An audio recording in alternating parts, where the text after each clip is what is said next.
حضرت صالح علیہ السلام کی اونٹنی۔ حضرت صالح علیہ السلام قوم سمود کی طرف نبی بنا کر بھیجے گئے۔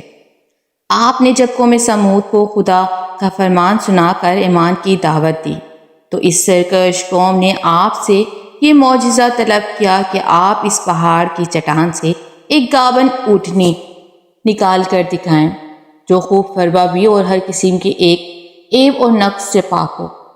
چنانچہ آپ نے چٹان کی طرف اشارہ فرمایا تو فوراً ہی وہ پھٹ گئی اور اس میں سے ایک نہایت ہی خوبصورت تندرست اور خوب بلند اقامت اونٹنی نکل پڑی جو گابن بھی تھی، اور نکل کر اس نے ایک بچہ بھی جنا اور یہ اپنے بچے کے ساتھ میدانوں میں چرتی پھرتی رہی۔ بس بستی میں ایک ہی تالاب تھا جس میں پہاڑوں کی چشموں سے پانی گر کر جمع ہوتا تھا۔ آپ نے فرمایا کہ اے لوگو، دیکھو یہ معجزہ کی اونٹنی ہے۔ ایک روز تمہارا تالاب کا سارا پانی یہ پی ڈالے گی اور ایک روز تم لوگ پینا۔ قوم نے اس کو مان لیا۔ پھر آپ نے قوم سمود کے سامنے یہ تقریر فرمائی کہ اے میری قوم، اللہ کی عبادت کرو، اس کے سوا کوئی تمہارا معبود نہیں۔ بے شک تمہارے پاس تمہارے رب کی طرف سے روشن دلیل آ گئی ہے۔ یہ اللہ کی اونٹنی ہے تمہارے لیے نشانی، تو اسے چھوڑ دو کہ اللہ کی زمین میں چرے اور اسے برائی سے ہاتھ نہ لگاؤ کہ تمہیں دردناک عذاب آئے گا۔ چند دن تو قوم سمود اس تکلیف کو برداشت کیا۔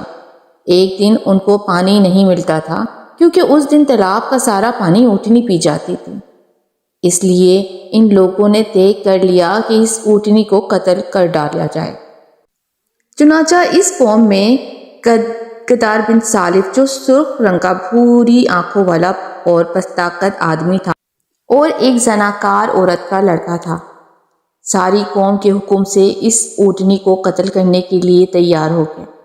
حضرت صالح علیہ السلام منع کرتے رہے، لیکن قدار بن سالف نے پہلے تو اونٹنی کے چاروں پاؤں کو کاٹ ڈالا، پھر اس کو ذبح کر دیا اور انتہائی سرکشی کے ساتھ حضرت صالح علیہ السلام سے بے ادبانہ گفتگو کرنے لگا۔ چنانچہ خداوند قدوس کا ارشاد ہے کہ ان لوگوں نے اونٹنی کو ذبح کر دیا اور اپنے رب کی حکم کی سے سرکشی کی، اور یہ بولے کہ اے صالح، ہم پر لے آؤ اور وہ عذاب جس کا تم وعدہ دے رہے ہو اگر تم رسول ہو۔ قوم سمود کی اس سرکشی پر عذاب خداوندی کا ظہور اس طرح ہوا کہ پہلے ایک زبردست چنگاڑ کی خوفناک آواز آئی، پھر شدید زلزلہ آیا جس سے پوری آبادی اتھل پتھل ہو کر چکنا چور ہو گئی۔ تمام عمارتیں ٹوٹ ٹوٹ کر تہس نہس ہو گئیں اور قوم سمود کا ایک ایک آدمی گھٹنوں کے بل ہلتا اونتا گر کر مر گیا۔ قرآن مجید نے فرمایا کہ تو زلزلہ انہیں اپنی گرفت میں لے لیا تو وہ سب صبح کو اپنے گھروں میں اوندھے منہ پڑے ہوئے تھے۔